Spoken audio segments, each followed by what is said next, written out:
Olá, bom dia a todos. Sejam Bom muito dia. bem-vindos à nossa última coletiva, né, de imprensa de 2023. Desde já queria agradecer a todos os veículos Crianças ou adolescentes ou de pessoas. comunicação, todos os nossos colegas jornalistas, né, que nos apoiaram neste ano, né, Ieda, participando desses encontros mensais, divulgando com muito profissionalismo os dados da construção civil, que é um dos setores, né, que mais contribuem para a economia de nosso país. Agradeço especialmente Diário do Comércio, Itatiaia, Band News, Rádio Confidência, Estado de Minas, Valor Econômico, que estão conosco hoje.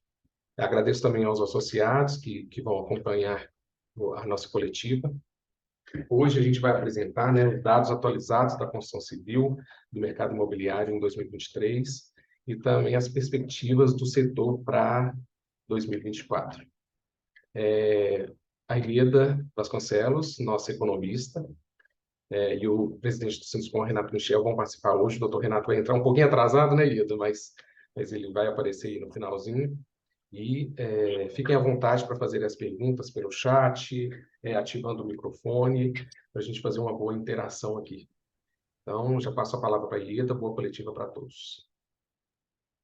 Obrigada, Luciano. Quero também agradecer a todos que estão aqui nos assistindo, todos os veículos de comunicação, né, que é Daniel, Nayara, Tiago, o Leandro, Jornal Minas, eu não tenho o nome aqui, mas quero agradecer a todos vocês, o Arthur Colares também, que até é nosso associado, que já está aqui.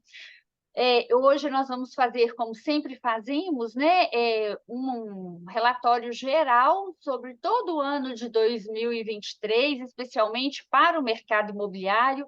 A nossa coletiva hoje ela é mais completa, porque nós temos aí os resultados do mercado imobiliário de Minas Gerais, que é de janeiro até setembro, e depois nós vamos fazer uma análise do mercado imobiliário de Belo Horizonte, Nova Lima, de janeiro a outubro. Os dados, né, que correspondem aí ao mercado imobiliário de Minas Gerais como um todo, eles são divulgados trimestralmente, então nós ainda não encerramos o último trimestre, por isso que nós não o temos. Mas vamos falar também sobre o emprego gerado na construção, vamos falar aí todas as expectativas, o que nos preocupa para o ano que vem e o que nos gera otimismo. Eu vou, igual o Luciano falou, vou compartilhar a apresentação. Se você fiquem à vontade para nos fazer perguntas, se quiserem deixar que eu apresente e quiser, né, deixar as perguntas para o final, também não tem problema, eu ficarei aqui à disposição. Está vendo, Luciano? Sim. Pessoal, eu peço desculpas de não colocar no modo apresentação, porque toda vez que nós estamos colocando no modo apresentação, ele não passa, ele fica fixo numa página e vocês não vão conseguir acompanhar. Bom, vamos colocar aqui primeiro o retrato do mercado imobiliário de Minas Gerais nos primeiros 9 meses desse ano. Esclarecendo aqui para vocês que quando nós falamos mercado imobiliário de Minas Gerais, nós estamos falando de vendas, lançamentos, oferta de imóveis novos, apartamentos novos. Não estamos falando de mercado usado, só de mercado de imóveis novos. Então, o Estado, e a gente chama de Estado aí, nós temos em mais de 30 cidades que nós pesquisamos, porque aí juntos eles correspondem aí a mais de 30% do nosso PIB do Estado, então ele representa bem o Estado de Minas Gerais. Foram vendidas nos primeiros 9 meses desse ano 17.706 apartamentos, o que correspondeu a uma velocidade média de 9,2%. A velocidade de vendas é o indicador que demonstra o dinamismo das vendas, porque ela significa quantas unidades foram vendidas para cada 100 que foram ofertadas. Nós encerramos o terceiro trimestre, ou seja, o mês de setembro, no estado, com 17.437 apartamentos novos disponíveis para a venda. Nós lançamos, desses primeiros 9 meses do ano, o Estado, 232 unidades, 232, né, imóveis com mais de uma unidade, porque são, né, prédios, e nós, no conjunto, em número de unidades, nós lançamos 18.116, de modo que essas 18.116 unidades corresponderam a um valor global de lançamento de 9.876.000.000, e em termos de venda, as 17.706 unidades corresponderam a 8.922.000.000.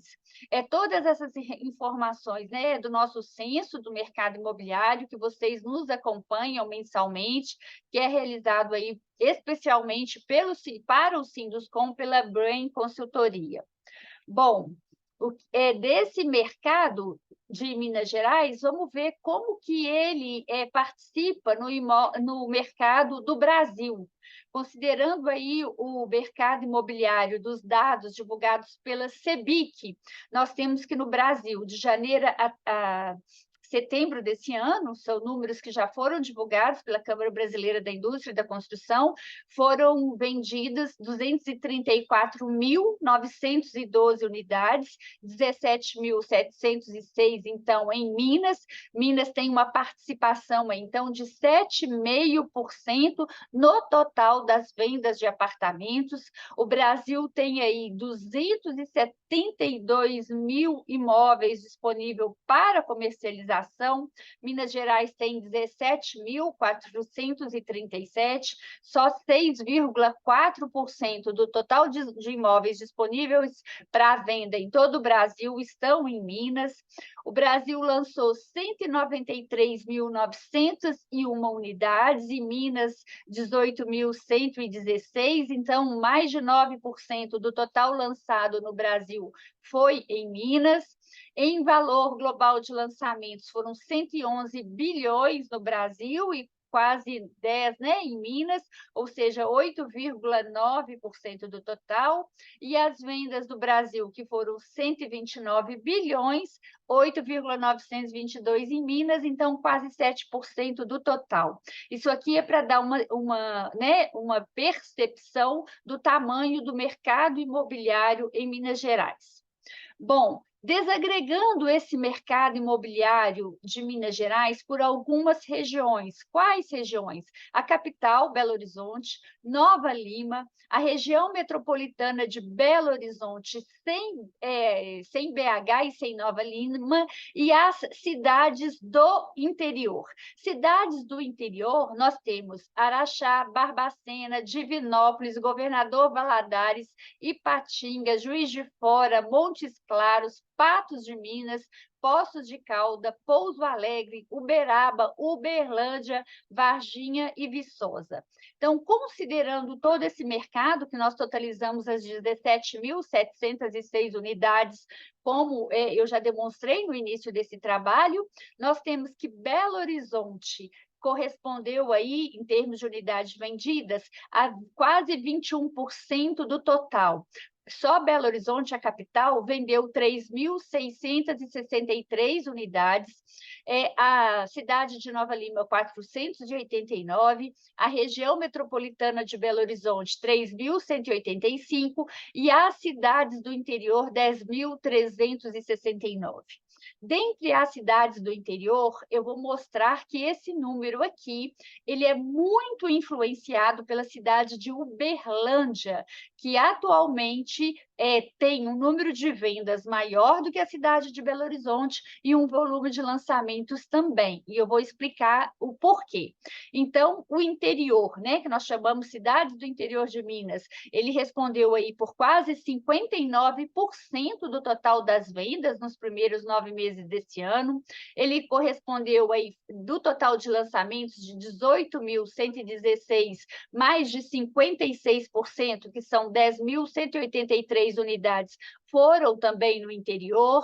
Em termos de venda, Belo Horizonte ficou com 4.691 unidades, quase 26%. do total. Nós sempre agregamos Belo Horizonte e Nova Lima, mas aqui, especialmente nesse apanhado que envolve todo o estado, nós aqui desagregamos Belo Horizonte e a cidade de Nova Lima. Então, também, conforme eu comentei, nós temos 17.437 unidades, apartamentos novos no estado disponível para venda. Quase 60% desse percentual, desse número, que corresponde a 10.403 unidades, estão aí nas cidades do interior. A região metropolitana, sem Belo Horizonte e Nova Lima, possui 2.747 unidades, quase 16% do total, e Belo Horizonte, 3.685, 21% do total. Em termos de valor global de lançamentos, eu já tinha falado esse número total de 9 bilhões 876 milhões. As cidades do interior, apesar de, em termos de unidades, corresponderem aí a quase 60% das vendas, em termos de lançamentos, elas correspondem aí a 40%.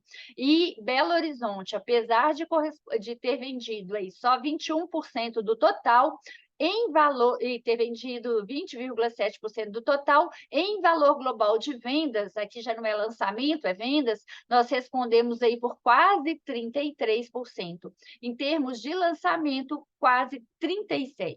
Eu também vou explicar, na hora que eu detalhar aqui cidade a cidade, o porquê. Nós temos um número menor de unidades vendidas aí, né, por exemplo, do que a cidade de Uberlândia, mas temos um valor global de lançamentos e um valor global de vendas maior. Então, de modo de, se alguém quiser estratificar aqui por cidade, por regiões, né, nós temos todos os números aqui. Bom, em relação ao ano passado, né, janeiro, setembro, em relação a janeiro, setembro do ano passado, nós só não conseguimos comparar as cidades do interior, porque nós começamos esse trabalho de apuração de vendas no transcorrer desse ano. Em termos de lançamentos, nós já pegamos o ano passado e oferta também, mas em termos de vendas, só esse ano. Considerando o número de lançamentos de janeiro a setembro, é bom que a gente fique aqui bem ajustado, porque depois nós vamos apresentar os dados de BH e Nova Lima de janeiro até outubro, mas para comparar com as cidades do interior, nós trazemos aqui de janeiro a setembro. Belo Horizonte e Nova Lima tiveram um crescimento aí de 14% no volume de lançamentos. Tanto a região metropolitana de Belo Horizonte, sem considerar a capital mineira e sem considerar Nova Lima, tiveram uma queda de 27% e as cidades do interior de 8%.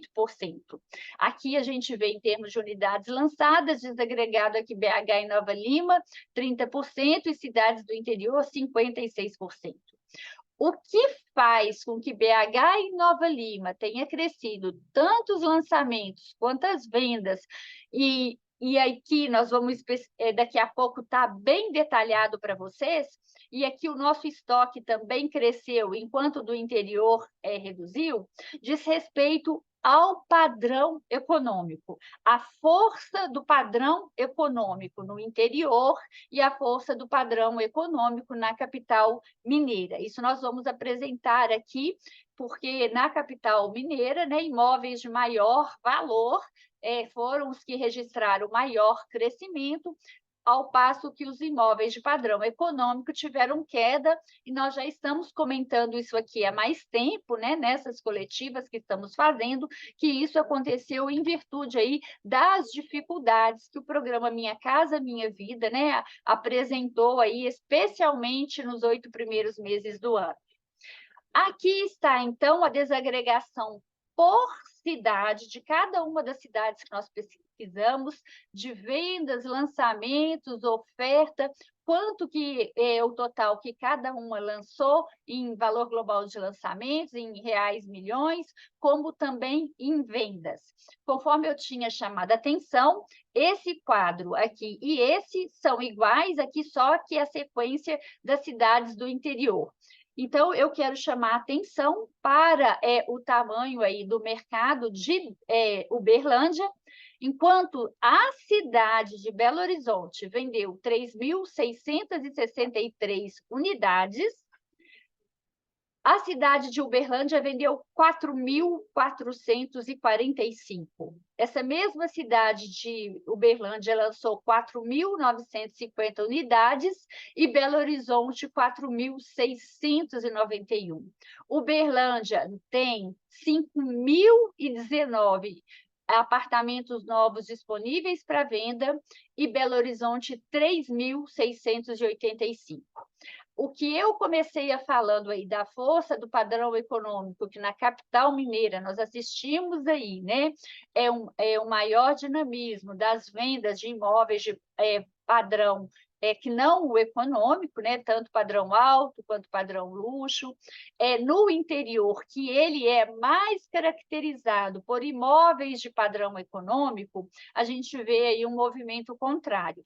O valor global de Belo Horizonte lançado foi 3.627 bilhões, mas se a gente compara, nós lançamos muito menos unidades do que vendemos e lançamos muito menos do que a cidade de Uberlândia, em termos de unidades, mas em termos de valor, não. Uberlândia aqui lançou 1.915, que correspondeu, então, a 4.950 unidades. Belo Horizonte lançou o número menor de unidades, 4.691, mas teve um valor global de lançamentos maior, de 3.627 milhões. Em termos de vendas, a mesma coisa. Belo Horizonte vendeu 3.663 unidades, mas que corresponderam a quase 3 bilhões. Analisando Uberlândia, vendeu muito mais unidades que Belo Horizonte, 4.445, mas o valor global foi de 1 bilhão, quase 1 bilhão e 800 milhões. Então, aqui fica claro, né, que o padrão econômico nessas cidades do interior, apesar do padrão econômico ter sentido aí, desde 2021, 2022, quando nós tivemos aí um forte aumento de custos, foi o padrão econômico que sentiu mais, né? Então, nós tivemos mais dificuldades na capital mineira com ele, as cidades do interior também tiveram, mas elas têm um volume maior de unidades, por isso que em termos de unidades, se vende mais, mas no valor global, não. Aqui comparando cidade a cidade também, tanto da região metropolitana como do interior, só para vocês também, se quiserem depois pegar uma por uma, como foi o comportamento das vendas de cada uma das cidades. Aqui na região metropolitana, a gente tem venda por cidade, 2022 e 2023. Agora, cidades do interior, nós não temos vendas por cidade, conforme eu expliquei.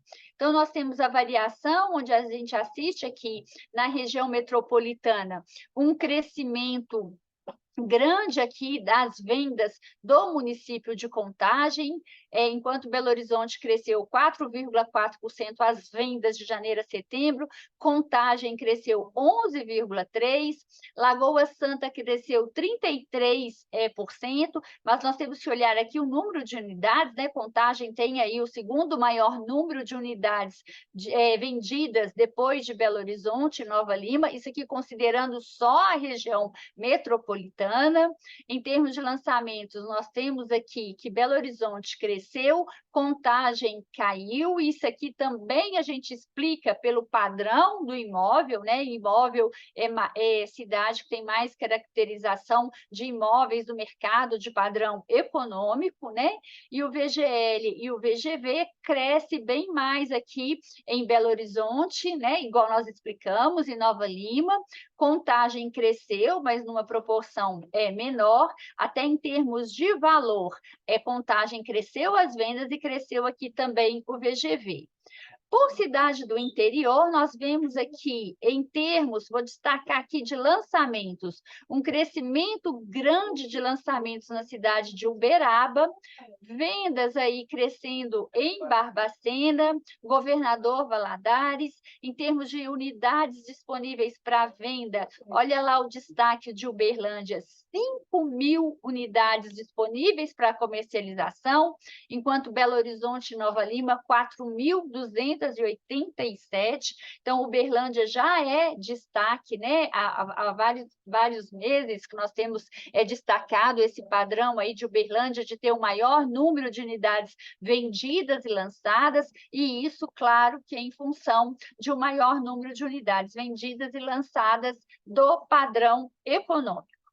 Aqui eu caracterizei bem para vocês todo o mercado imobiliário de Minas Gerais, que vocês, de posse desse estudo que o Luciano vai colocar aqui no chat, vocês vão poder ver tudo desagregado, participação, como foi o comportamento de venda de cada uma delas, de modo que vocês vão verificar que onde a gente vê queda de lançamentos e de vendas são nas cidades aí do interior e região metropolitana de Belo Horizonte, justamente pelas dificuldades que o programa Minha Casa Minha Vida enfrentou nos últimos 2 anos.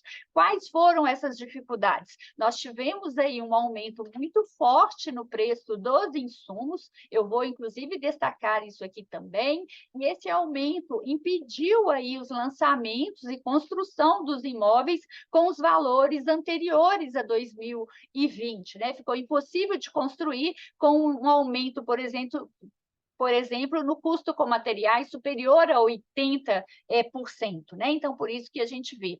Esse cenário mudou a partir de agosto, quando foram aí lançadas as novas medidas para os imóveis de padrão econômico, para o padrão Minha Casa Minha Vida, como aumento do preço do valor do teto do imóvel, aumento do valor do subsídio para as famílias de menor renda.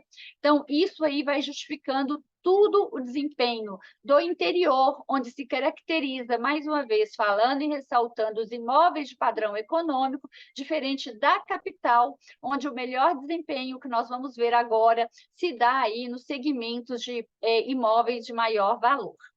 Nós falamos de janeiro a setembro, porque é trimestralmente que nós apuramos o conjunto das cidades de Minas. Agora, Belo Horizonte e Nova Lima, nós apuramos mensalmente. Então, nós estamos aqui divulgando janeiro até outubro, que é um dado, então, já mais recente do que janeiro a setembro. Mas, na comparação, nós usamos Belo Horizonte e Nova Lima, lá nas cidades do interior, com janeiro a setembro. E agora a gente vai falar só de Belo Horizonte e Nova Lima, de janeiro a outubro. Então, de janeiro até outubro de 2023, o que nós vamos observar? Pelo 3º ano consecutivo, Belo Horizonte e Nova Lima apresentam um número de unidades vendidas superior a 4.000 unidades. Janeiro a outubro, Belo Horizonte e Nova Lima teve vendas praticamente estáveis, um aumento de 0,50%. Mas se comparado com os outros períodos, com os 10 primeiros meses de todos os outros períodos, nós vamos observar o quanto janeiro a outubro de vendas ele fica pouco superior ao ano passado, mas o quanto ele é muito superior aos outros anos desde o início da nossa pesquisa. Então, olha para vocês terem uma ideia, janeiro a outubro de 2016, nós vendemos 3.099 unidades, nós chegamos a 19 com 2.653 unidades vendidas, de janeiro a outubro, e a partir de 2021, 20, já um pouco do reflexo, mas 2021, reflexo total, 2022, do novo ciclo do mercado imobiliário, que ele se iniciou no 2º semestre de 2020, né? O novo ciclo aí de crescimento que iniciou, o mercado imobiliário iniciou aí com a pandemia. Bom, em termos de lançamentos, nós assistimos um crescimento de mais de 18% no número de unidades lançadas.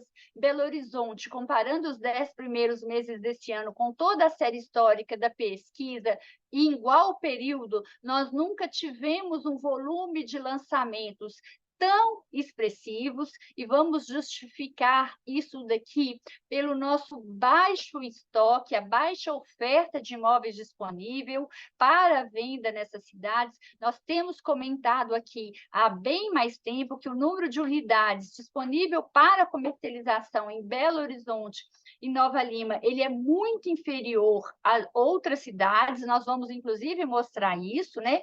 De modo que esse volume de lançamentos maior, ele fez com o nosso número de unidades disponíveis para venda, o nosso estoque em Belo Horizonte e Nova Lima, ele ultrapassasse aí pela primeira vez desde 2016 a casa de 4.000 unidades. Esses 4.000 unidades para o mercado imobiliário de Belo Horizonte e Nova Lima ainda é um patamar baixo, mesmo com esse crescimento de quase 40%. E nós vamos demonstrar isso daqui. Em termos de dinamismo de velocidade de vendas, nós continuamos aqui, pelo 4º ano consecutivo, com dinamismo de vendas superior a 10%, enquanto em períodos anteriores nós tivemos aí, por exemplo, 6,6% e 9,5%. Em relação a dinamismo, como nós aumentamos aí a oferta esse ano, nós temos aí uma queda de 2,3 ponto percentual nas vendas. Desagregando as vendas de Belo Horizonte e Nova Lima, é só de janeiro a outubro de 23, comparada de janeiro a outubro de 22, eu acabei de comentar aqui, há alguns minutos atrás, que nós vimos aí o maior dinamismo de mercados aí de padrão alto e luxo. Então, o mercado do segmento de imóveis de 1,5 milhão até 3 milhões apresentou um crescimento de 324% nos primeiros meses desse ano, 10 meses, de modo que de janeiro a outubro do ano passado nós vendemos 170 unidades desse padrão e esse ano nós vendemos 721. Acima de 3 milhões, o ano passado nós vendemos 197, esse ano 209, também assistimos a um crescimento. Agora, de 700 mil até 1 milhão, nós assistimos também uma recuperação do mercado, quase 45%. Chama atenção aqui, tanto o padrão alto, nós tivemos crescimento, aqui vocês observam, vendemos 308 unidades, mas chama atenção, o imóvel de padrão luxo, que é de 1,5 milhão até 3 milhões, nós conseguimos vender mais unidades do que o padrão médio e o padrão alto. Vamos lembrar que esses imóveis de padrão luxo, super luxo, padrão alto, eles aí dependem menos aí, as vendas deles, né? Dependem muito menos aí de um financiamento imobiliário, então dependem menos de uma disponibilidade de recursos para financiamento e dependem menos aí do percentual da taxa de juros, que sem dúvida afeta o mercado aí de mais baixa renda. Bom, o padrão econômico, que o ano passado, em Belo Horizonte e Nova Lima, tinham vendido 1.414 unidades, esse ano nós vendemos 332, uma queda de quase 77%, explicada pela nossa forte redução de lançamentos de unidades deste padrão. Conforme eu comentei, estava impossível construir, lançar aí unidades, né, a quantidade de unidades do padrão econômico conforme os anos anteriores, em virtude desse custo bem forte, acentuado que nós estávamos. No final do segundo semestre desse ano, né, agora a partir de de setembro, outubro, novembro e dezembro, especialmente outubro, novembro e dezembro, quando nós apresentarmos os resultados do terceiro trimestre, lá no ano que vem, né, ou o ano completo, aqui já considerando novembro e dezembro, nós podemos aí ter um melhor resultado do padrão econômico, que já serão as medidas que foram tomadas no padrão econômico, que envolve o mercado do Minha Casa Minha Vida, e que aí essas medidas se iniciaram em agosto, né, foram lançadas em agosto, até produzirem efeito. Nós sentimos que outubro, novembro e dezembro nós teremos aí um melhor dinamismo desse mercado econômico. Tivemos aí uma melhora desse mercado econômico em função dessas medidas, e isso também é um fator de otimismo para o próximo ano, que eu também vou demonstrar.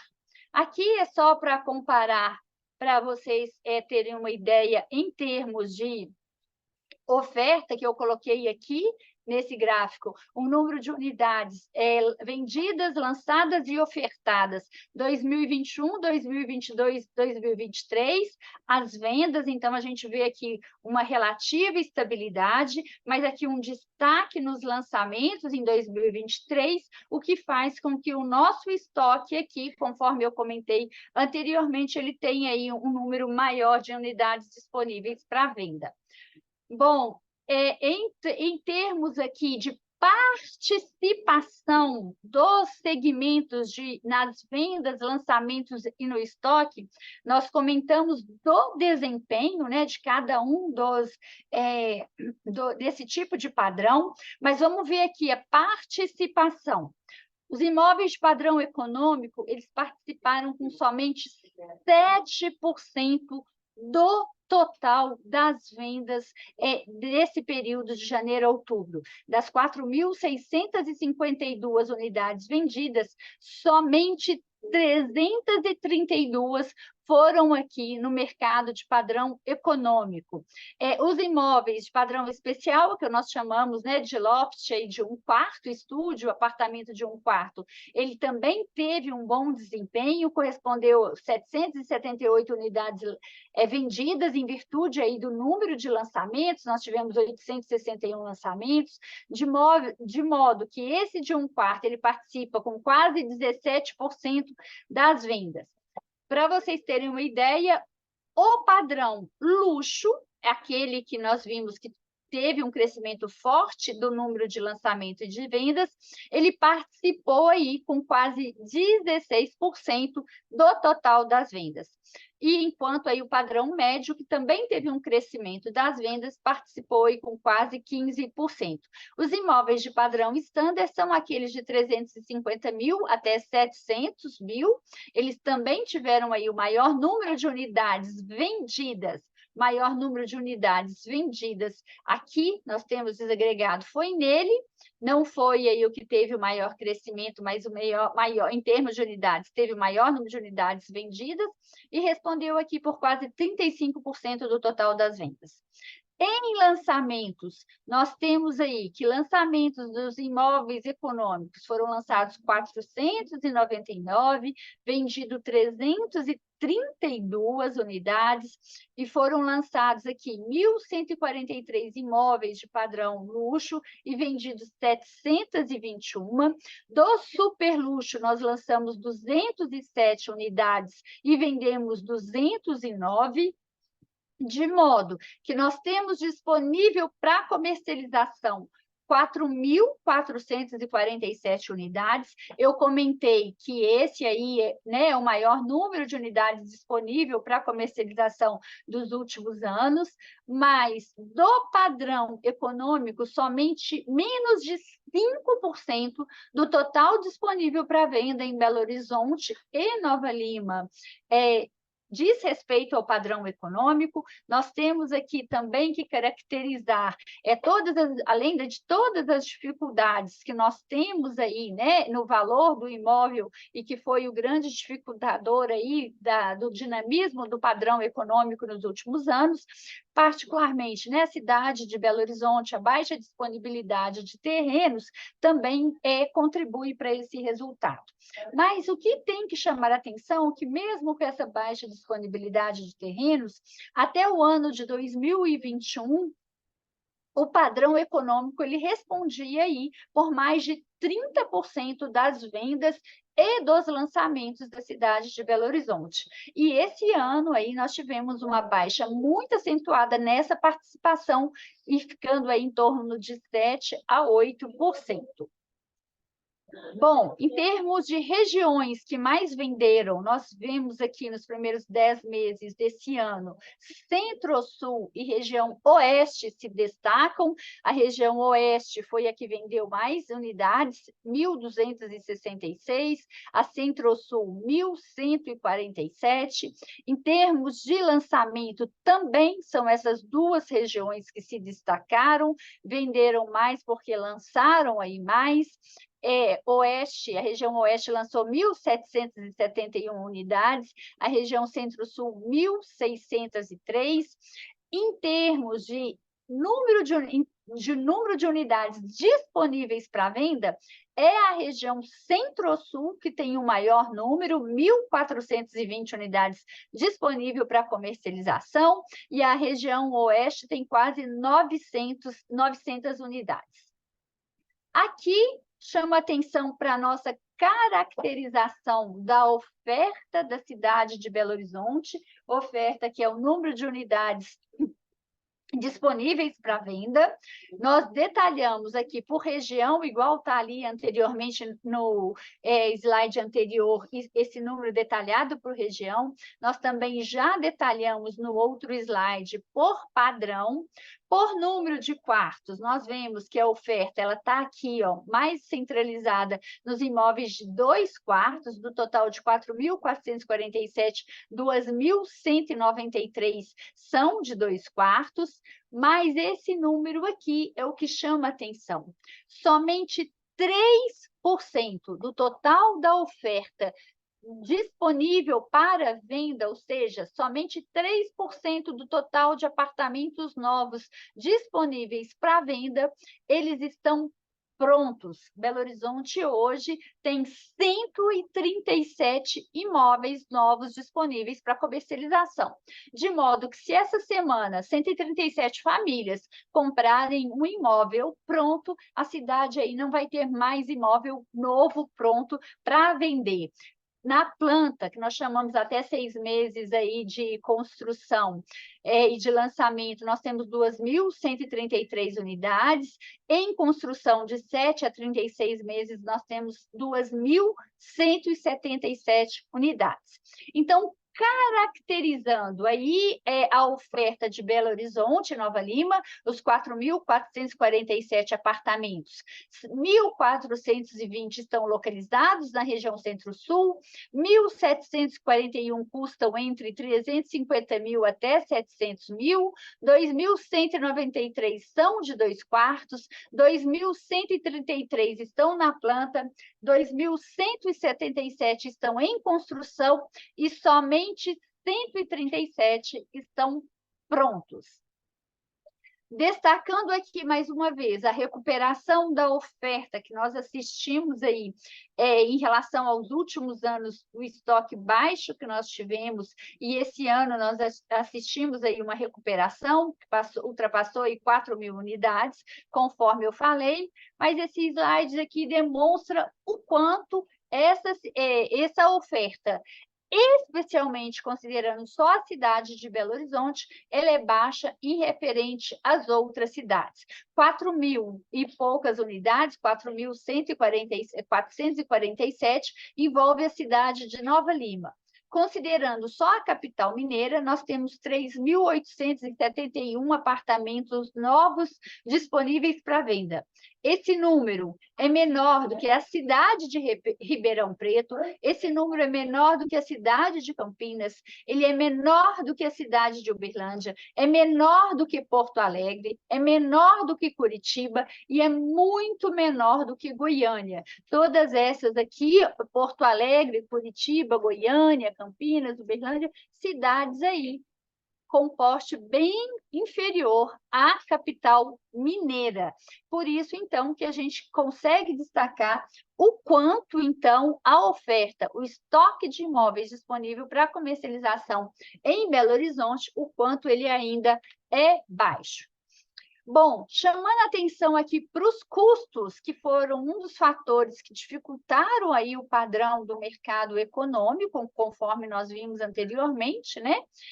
Em termos de custo, nós tivemos um aumento do custo com material de construção de 82% desde o início da pandemia, né? Lá no início de 2020 até outubro de 2023, nós tivemos aí um aumento de material de construção de mais de 80%, de modo que o custo total aumentou mais de 48%, e o baixo estoque disponível em Belo Horizonte e Nova Lima conseguiu com que a cidade conseguisse aí baixar, conseguir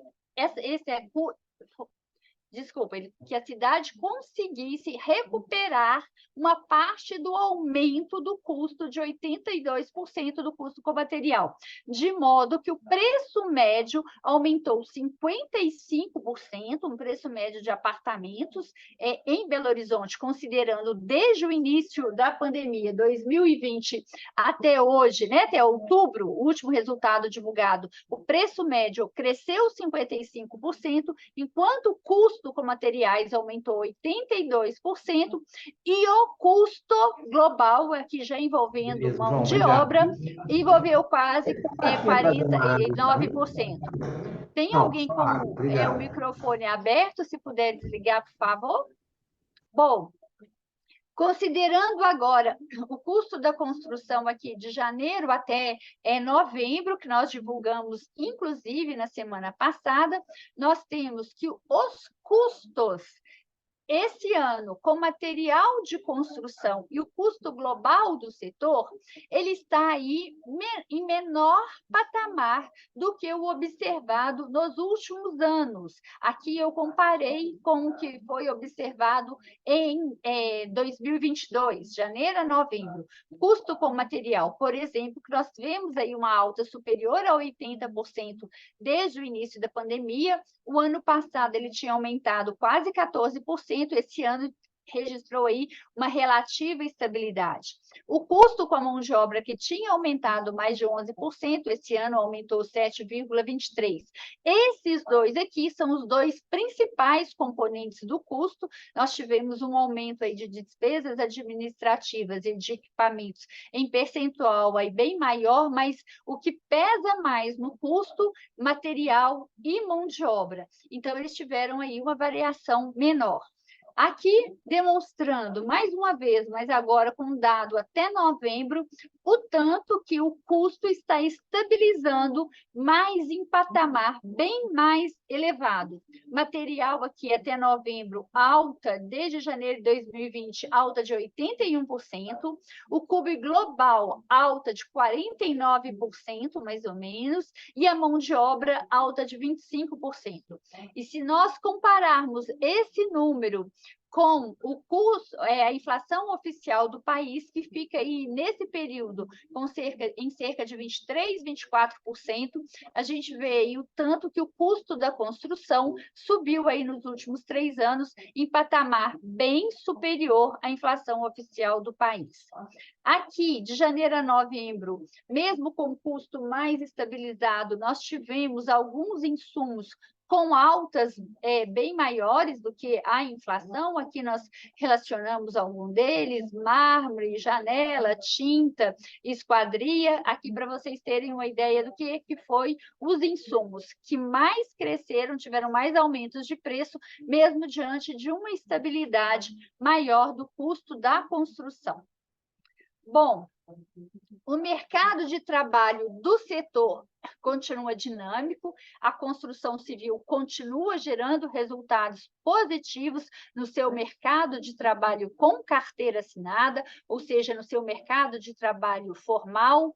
O número de trabalhadores do setor até outubro desse ano, de janeiro até outubro, em todo o país, cresceu 10,5%, ou seja, enquanto no final do ano passado a construção possuía 2,421 milhões de trabalhadores, em outubro desse ano esse número passou para 2.675 trabalhadores do setor. Nos últimos 12 meses, comparando outubro desse ano com outubro do ano passado, o incremento no número de trabalhadores foi de 6,21%, de modo que o país deixou de ter 2.518.000 trabalhadores e passou a ter 2.674.000. A gente vê aqui o patamar crescente. Todos os meses desse ano, a construção civil registrou um saldo positivo. O que é isso? Registrou um número maior de admissões do que demissões. No Brasil, quando nós desagregamos por segmento, nós temos aí um saldo de geração de vagas. Desde o início lá da pandemia até outubro de 2023, o Brasil já gerou mais de 829 mil novas vagas na construção civil. Mais de 94 mil delas foram em Minas Gerais e mais de 29 mil em Belo Horizonte. Aqui nós desagregamos por segmento, dessas 829 mil, 314 mil foram na construção de edifícios, quase 38% nos serviços especializados para construção e nas obras de infraestrutura, 24%. Em Minas Gerais, a gente vê uma participação maior das obras de infraestrutura, quase 39% da geração de vagas. Na construção de edifício, nós temos também um saldo de vagas bem positivo, mas que respondem aí por 31%, né? Aqui as obras de infraestrutura se destacam. E em Belo Horizonte, aí nós temos também 29 mil, um saldo positivo, sendo aí que nesse ano em especial, esse ano de 2023, nós vamos mostrar aí o melhor dinamismo aí do mercado de trabalho das obras de infraestrutura. Bom, eu vou comentar aqui depois, daqui a pouquinho, o porquê que as obras de infraestrutura esse ano estão se destacando aí na geração de emprego. Minas Gerais foi o segundo estado com maior geração de novas vagas na construção civil, perde somente por São Paulo, que tradicionalmente é o estado com maior número de novas vagas no setor. São Paulo gerou aí quase 67 mil e Minas Gerais gerou aí mais de 32 mil novas vagas de janeiro até setembro. Importante destacar aqui que o dinamismo do mercado imobiliário, o dinamismo do mercado de trabalho na construção, ele está aí positivo em praticamente todo o país. A gente vê aqui todos os estados com saldo de vagas positivo, só a Amapá aqui, que ficou aí com a relativa estabilidade, com saldo negativo de 25 demissões superiores a admissões, né? Bom, vamos comparar aqui o mercado de trabalho, né? O número de trabalhadores de janeiro, o número de trabalhadores aqui, que é o estoque final em outubro de cada ano, desde 2020, para vocês verem como que a pandemia é aqui o início do novo ciclo que nós tivemos de crescimento da construção. Lá, no início da pandemia, nós conseguimos aumentar o número de trabalhadores e aqui comparar o saldo de vagas geradas no Brasil de janeiro até outubro de cada ano. Bom, no Brasil, nós tivemos aqui Em 2020, em outubro, tínhamos 2.016.000 trabalhadores. Esse ano, nós temos, em outubro, quase 2.700.000, né? Então, a gente vê aqui, no total, o crescimento do número de trabalhadores. Construção de edifícios, nós tínhamos quase 770.000, aumentamos para 1 milhão, quase 1.027.000. Obras de infraestrutura, nós tínhamos aí quase 615.000 trabalhadores, passamos para 748.000, e os serviços especializados, de 633.000 para quase 900.000. Agora, desagregando por número de vagas geradas de janeiro a outubro em cada ano, o que a gente observa aqui? Que de janeiro a outubro de 2023, todos os três segmentos da construção registraram saldos positivos. Mas, na comparação com o ano passado, em todo o Brasil, a gente vê aí a construção de edifícios com um número menor de vagas geradas, os serviços especializados também, apesar do resultado positivo, e obras de infraestrutura com um crescimento de novas vagas geradas. Queria destacar um fator importante. O ano de 2024 é um ano eleitoral. E, tradicionalmente, nós teremos eleições municipais no próximo ano. Tradicionalmente, em períodos que antecedem anos eleitorais, nós temos aí um crescimento aí do segmento de infraestrutura. Então, isso ajuda aqui a responder um pouco mais pelo desempenho das obras de infraestrutura, sem considerar também que nós temos aí o início de algumas obras em virtude dos processos de concessões de aeroportos que foram realizados, portos e aeroportos que foram realizados aí nos últimos anos. Bom, na construção civil brasileira, então, a construção de edifícios registrou um saldo positivo, mas ele cai 30% em relação ao ano passado. Serviços especializados registram um saldo positivo, mas fica quase 18% inferior ao ano passado, de modo que a infraestrutura registra um saldo positivo, mas fica aí quase 29% superior ao ano passado.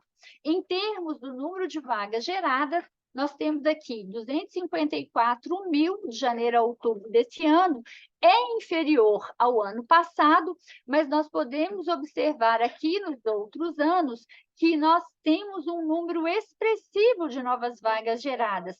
Em 2020, por exemplo, tivemos 128.000, e desde 2021 nós estamos aí com números superiores a 250.000 novas vagas. Em Minas Gerais, a construção de edifícios fica, particularmente, a geração de vagas estáveis, aí com uma pequena queda de 3,5%. Os serviços especializados, eles aumentam em termos de geração de vagas, mas o crescimento mesmo em termos de novas vagas geradas no estado, nós temos um crescimento aí de cerca de 2% nas obras de infraestrutura. Minas Gerais, ao contrário do Brasil, a gente registra aí um crescimento maior, né, nas novas vagas geradas em relação ao ano passado. Ou seja, de janeiro a outubro do ano passado, o estado gerou quase 25.000 unidades, e esse ano aqui, 32.000 unidades. Mais uma vez, destacando que o país gerou menos vagas, e nós temos aí que considerar todas as dificuldades dos imóveis de padrão econômico, e que isso acabou refletindo também no mercado de trabalho do país como um todo, porque nós pegamos aí regiões fortes, né, que dependem aí o desempenho do mercado econômico, influenciam mais, como, por exemplo, aí a região nordeste do país. Bom, em termos de novas vagas geradas por segmento e saldo, comparando aqui Minas Gerais, o número de trabalhadores e o saldo de novas vagas por segmento, igual eu desagreguei do Brasil, também nós vemos aqui Belo Horizonte, Minas Gerais, né, de modo que a gente assiste todos os 3 segmentos com desempenho positivo nos últimos anos, mas a gente vê agora as obras de infraestrutura com menor patamar aqui, as obras de infraestrutura com maior patamar do que os últimos anos, ao contrário do que acontece aqui com serviços especializados e construção de edifícios. Belo Horizonte, a gente vê aí, aqui é queda, mas é porque, na verdade, o número era negativo e passou para positivo. Então, em termos de negativo, nós tivemos uma redução, né? O número deixou de ser negativo para positivo, então ele melhorou. Nós tivemos 1.297 novas vagas geradas no segmento da construção de edifícios, nos serviços especializados para construção, 1.942. Para ver a dinâmica do mercado imobiliário em termos de geração de vagas, a gente tem que somar esses serviços especializados com a construção de edifício, porque eles estão diretamente ligados, e temos aqui um crescimento acentuado nas obras de infraestrutura no município, de modo que na capital mineira nós temos aí um número bem mais forte de novas vagas geradas nos primeiros 10 meses desse ano em relação ao ano passado. Bom, por segmento aqui nós temos também a capital mineira para comparar as vagas com os outros anos, né? E também o número de trabalhadores por segmento para comparar, quem tiver aí, né? Esse interesse de verificar ano a ano o mercado de janeiro a outubro em Belo Horizonte, quem está gerando mais, né? E aqui, comparando a importância das vagas na construção civil, especialmente aqui no país, mas não fica diferente nem em Minas, nem em Belo Horizonte, a construção em todo o país, ela responde por 6% aí, do número de trabalhadores em relação ao total, né, que o país tem em todas as atividades. 6% do número de trabalhadores formais estão na construção civil, e apesar disso, o setor é responsável aí por mais de 14% das vagas geradas. Para vocês verificarem essa importância, o comércio tem 22% do total do total do número de trabalhadores com carteira assinada, mas foi responsável por menos de 11% das vagas geradas. A indústria como um todo possui quase 20% dos trabalhadores com carteira assinada, mas ela foi responsável por 14% das novas vagas geradas.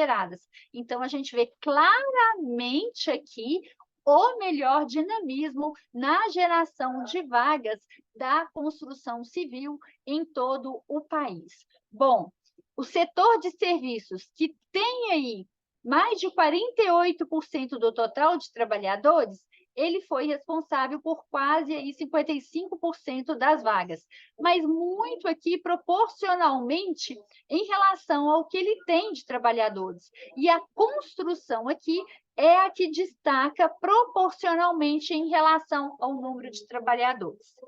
Com base em todos os resultados, o que a gente estima para final de 2023, mercado imobiliário de Minas Gerais e de Belo Horizonte?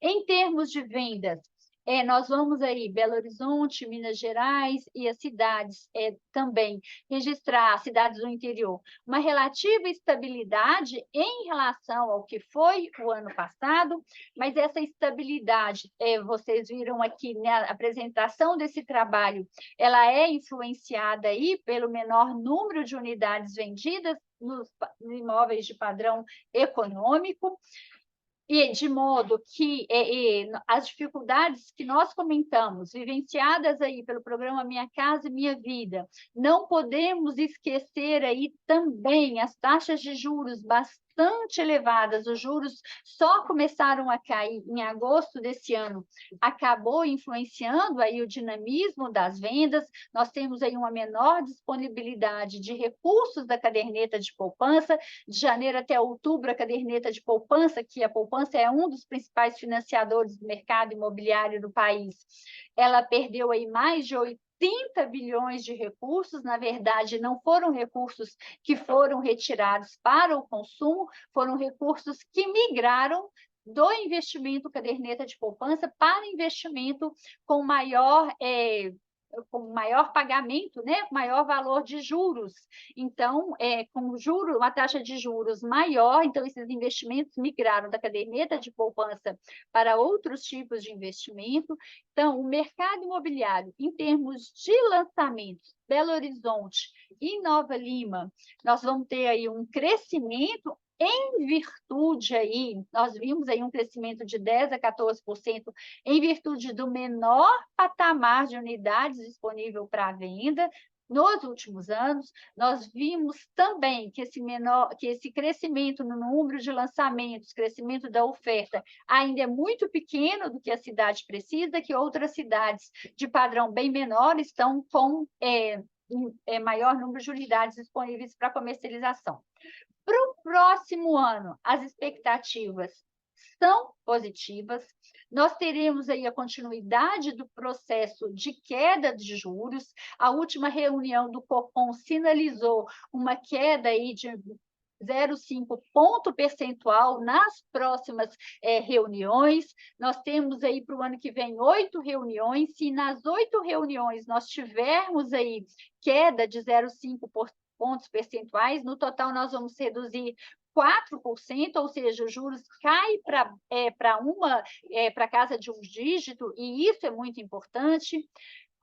Então, como fatores positivos, nós temos aí também uma expectativa de um melhor dinamismo do mercado econômico. Nós teremos aí o efeito das novas medidas do programa Minha Casa Minha Vida, que foram tomadas em agosto, já um efeito maior no próximo ano. Lembrando que duas dessas medidas importantes foram o aumento do valor do subsídio e o aumento do valor do teto do imóvel. E nós temos ainda também, no início do ano, a continuidade do impacto aí em infraestrutura, por ser um ano eleitoral. Temos também aí a expectativa de um número maior de obras, especialmente em virtude do PAC. Como fator negativo e que nos preocupa para o ano que vem, a gente, apesar dessa queda de juros, né, que pega pelo lado positivo, mas ela ainda pode continuar alta, nós temos o endividamento das famílias, né, que em virtude que nós assistimos aí esse crescimento de juros, temos um menor ritmo de crescimento da economia, a economia que esse ano vai crescer quase 3%, a expectativa para o ano que vem é cerca de metade disso, e isso pode influenciar. De modo que, então, as expectativas para 2024, nós temos dois fatores positivos, conforme eu comentei, que são as novas condições do Minha Casa Minha Vida e a continuidade dos juros. A continuidade da queda dos juros, elas podem contribuir também para uma menor retirada, né, para uma menor evasão dos recursos da caderneta de poupança e, assim, aumentar o valor disponível para o financiamento imobiliário, de modo que a taxa de redução de juros, né, a redução dos juros, sem dúvida, ela será capaz de gerar um ciclo virtuoso para a economia nacional, especialmente para o segmento imobiliário, lembrando que ciclo virtuoso significa maior geração de emprego, maior geração de renda no mercado imobiliário. 2024, eu também comentei, é um ano eleitoral que a gente pode acelerar aí, especialmente nos primeiros meses do ano, o ritmo de obras, de términos de obras, né? A construção, de uma forma geral, vai ter aí o reflexo reflexo também de obras de concessão que foram contratadas aí nos últimos anos, mas isso não significa aí ausência de desafios. Nós temos aí, no lado da economia, a questão fiscal, né, que é as contas do governo, que continuam aí preocupando, e isso aí, quanto mais preocupação em relação ao ritmo da economia, menor investimento produtivo. Investimento produtivo é justamente aquele que gera emprego e renda.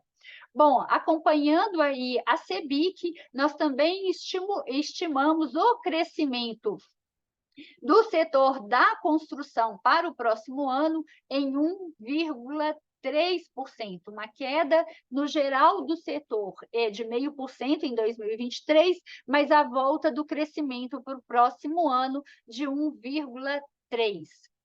De modo que essa é toda a apresentação que vocês, Luciano, já deve ter colocado no site. Antes de passar a palavra para todos vocês, eu vou convidar o nosso presidente Renato Michel para fazer as considerações em relação à apresentação, tudo que ele aí aguarda para o próximo ano e tudo que refletiu neste ano. Renato, a palavra está com você. Bom dia, pessoal. Em primeiro lugar, agradecer a presença de todos aqui hoje na nossa coletiva, nesse balanço anual apresentado pela doutora Ieda. Eu acabei me atrasando num outro compromisso e entrei um pouco atrasado na reunião, mas consegui acompanhar aí a maior parte do que a Ieda apresentou, né? Mais uma vez de forma brilhante. Eu acho que a gente tem muito pouco para acrescentar. Meu destaque, Ieda, fica novamente aí com a questão do emprego, né? Esse patamar aí de 800 mil empregos gerados nesse período aí pós-pandemia é um número muito significativo, né? A gente percebe aí a força da construção civil nesses últimos anos, a nova dinâmica do mercado imobiliário, inclusive em função de novas demandas que a pandemia nos trouxe, né? E, ao mesmo tempo, isso cria um desafio para o setor, porque, como a Ieda colocou muito bem, nós temos aí situações como o novo Minha Casa Minha Vida, o PAC.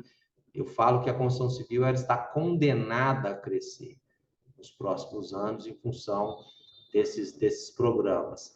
E a gente tem aí um desafio muito grande, né, de conseguir mão de obra, né? A gente passa aí por um período de uma certa dificuldade na contratação de mão de obra em função desse ritmo forte de crescimento dos últimos anos, essa agregação de 800 mil trabalhadores. A gente já fica aí mais perto, né? No melhor momento da construção civil, nós tivemos 3 milhões e 100 mil trabalhadores, muitos saíram do setor, então a gente já começa a perceber uma escassez maior de mão de obra. Acho que, sem dúvida nenhuma, é um desafio para nós em 24. Estamos investindo muito em treinamento e capacitação, em campanhas, né, para poder atrair mão de obra para o setor, mostrando aí todos os benefícios que o setor da construção oferece para os seus trabalhadores. Mas, no mais, sou muito otimista com o ano de 2024, e Ieda mostrou aí os desafios que a gente tem, mas, ao mesmo tempo, também muitas oportunidades para esse novo ano que se inicia, né? Um ano eleitoral, como a Ieda colocou, tem a questão também das obras públicas, né? Como que esse setor de obra de infraestrutura ele vem demonstrando, né, uma maior força já nesse ano de 23, né, mostrando que 24 deve ser um ano muito bom para o setor de infraestruturas, de forma que é muito positivo todos os dados que a gente traz aqui hoje. E eu, então, volto a palavra para o Luciano, né, para ele coordenar aí as perguntas. Eu já vi que entraram algumas perguntas aqui via chat para a gente poder estar esclarecendo tudo aí para os senhores. Muito obrigado. Obrigado, doutor Renato. Obrigado, Ieda. Tem aqui a do Lucas. Quantas vagas formais foram geradas em BH em 2023? Respondido. Acho que foi aquela hora que você falou do saldo de vagas geradas, né? Na apresentação, Lucas, você vai conseguir em Belo Horizonte, né? A geração em Belo Horizonte, em Minas e no total do Brasil. Inclusive por segmento da construção, tanto no Brasil quanto Minas, quanto BH tem geração de obras na construção geração de vagas na construção de edifícios, nas obras de infraestrutura, o total e também desagregado nos serviços especializados. Eu percebi aí também, Ieda, na sua apresentação, Minas Gerais e Belo Horizonte melhor do que a média do Brasil, né? A Sim, queda Minas aqui Gerais foi o foi segundo estado, né? Maior exatamente, gerador. mas a queda que a gente percebe a nível Brasil de 22 para 23, aqui ela é mais numa proporção muito menor, salvo engano, a gente caiu só 3% em relação ao ano passado, enquanto no nacional esse número foi muito maior. Então, mostra aí, de novo, a força do mercado mineiro e do mercado de Belo Horizonte, aí, com uma agregação também do número impressionante de trabalhadores nesses últimos anos. O número de lançamentos em Nova Lima foi maior que o de BH em 2023?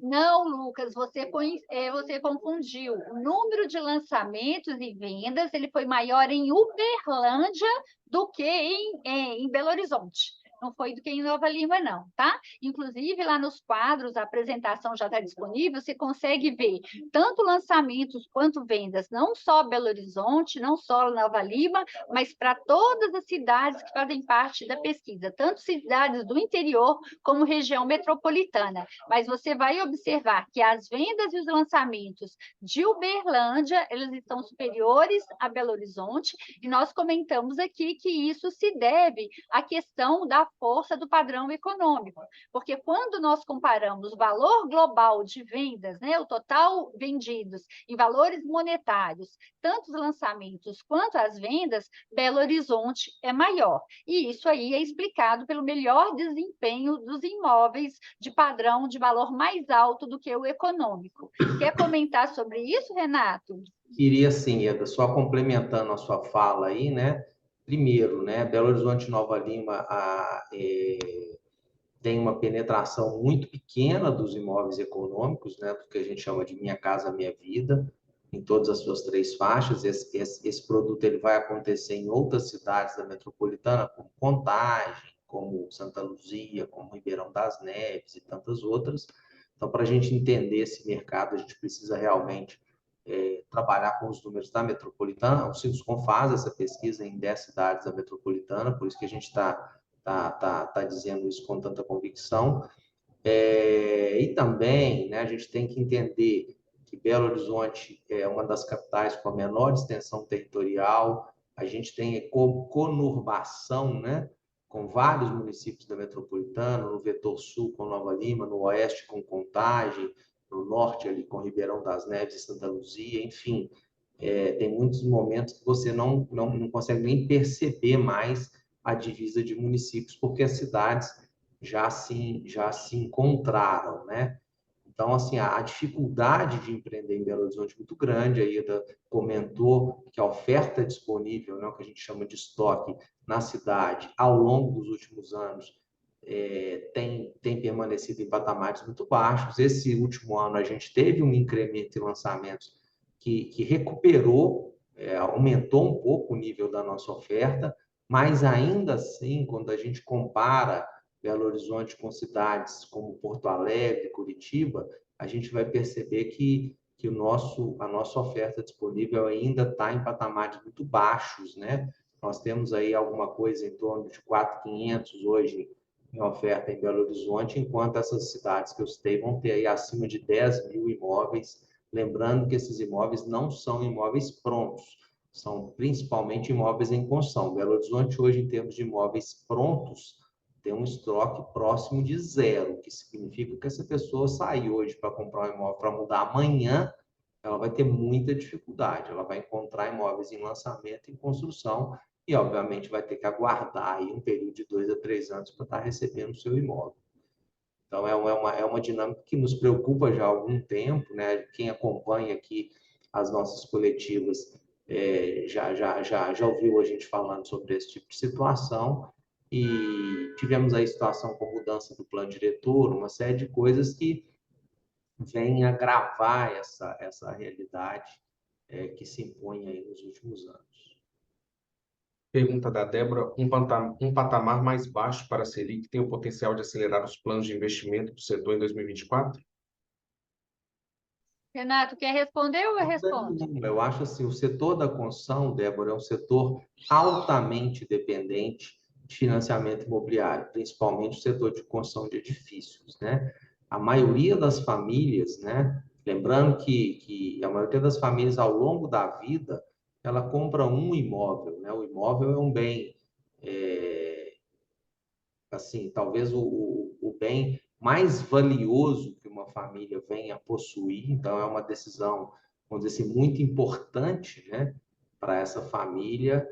E pelos valores envolvidos, a maioria vai precisar de um financiamento imobiliário. É muito difícil hoje uma família, principalmente recém-formada, ela ter recurso suficiente para aquisição de imóvel, e ela vai precisar de lançar mão de um financiamento imobiliário. Obviamente, isso no econômico é mais forte, mas também acontece no padrão luxo e super luxo, enfim.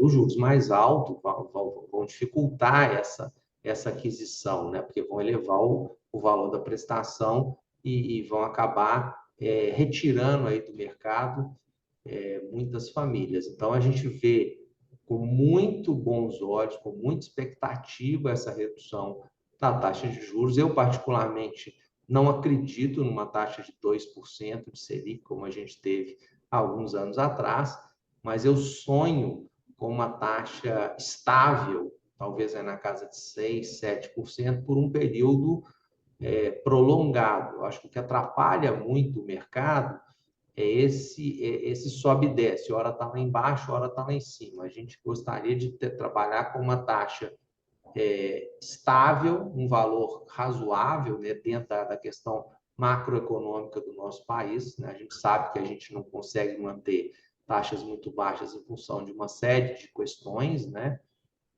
Mas que a gente pudesse ter uma perspectiva de mais longo prazo, porque o nosso ciclo de produção, ele é um ciclo que demora 4, 5 anos, às vezes até mais. Então, é muito difícil para a gente planejar os empreendimentos, porque você começa o empreendimento com a taxa de 2 e durante o empreendimento você pode encontrar taxas aí na faixa de 14, como a gente teve aí recentemente.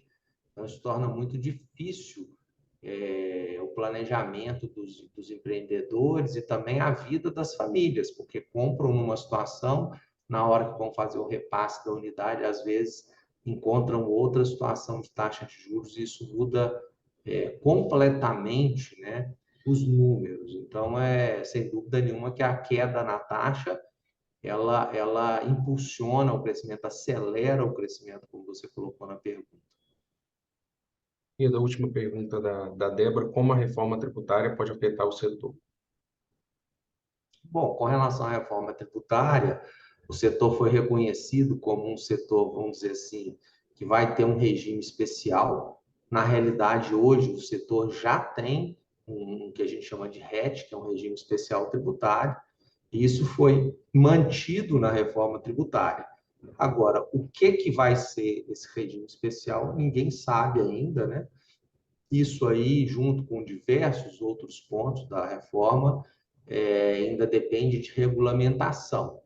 Então, o setor está confiante na reforma tributária, sabemos da importância dela para o nosso país, mas, ao mesmo tempo, muito ansiosos, né, por essa regulamentação, porque o setor da construção civil no mundo inteiro, isso não é privilégio do Brasil, ele é um setor diferente da economia, né, onde você tem aí vários custos, né, como o terreno, por exemplo, custos financeiros, onde você não tem créditos a recuperar.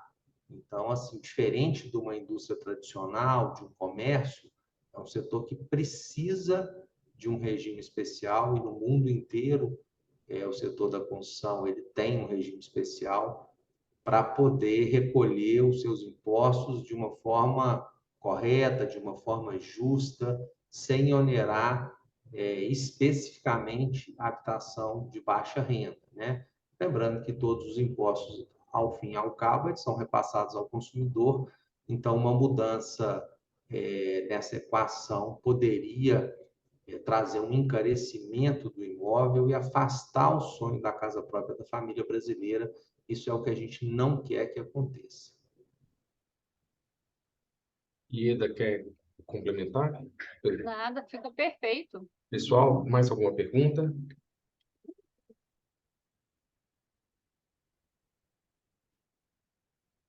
Acho que não. Acho que podemos encerrar. Ieda, doutor Roberto, doutor Renato. Não, só agradecer a presença de todos, agradecer a Ieda pela brilhante apresentação, agradecer o Luciano, a todos aqueles que nos acompanharam e, ao mesmo tempo, nos colocar à disposição de vocês, caso tenham alguma dúvida, caso precisem de algum depoimento, a gente está aqui à disposição dos veículos para responder todos os questionamentos. Muito obrigado e aproveito também para desejar um ótimo final de ano, um Feliz Natal para todos que nos acompanham. Muito obrigado. Tudo bem, quero agradecer, Luciano, muito obrigada. Obrigada a todos que nos assistiram, que acompanharam aqui, que sempre acompanham, né? Acompanham as nossas coletivas. O trabalho está muito extenso, o trabalho ele tem assim inúmeras informações que antes não divulgávamos com tantas desagregações, igual o emprego segmentado. Então, eu acho que tem aí muitos dados muito importantes para vocês analisarem. Igual o Renato comentou, estamos aqui à disposição para qualquer nova dúvida que vocês tiverem e também desejar aí um ano novo e um fim de ano cheio de muita saúde e alegria para todo mundo. Obrigada, Renato. Obrigada, Luciano. Obrigado a todos, pessoal. Nossos contatos da comunicação estão aí no chat. O da Silva da Interface e o meu. Qualquer coisa que vocês precisarem, a gente está à disposição. Boas festas e até 2024. Abraço. Tchau.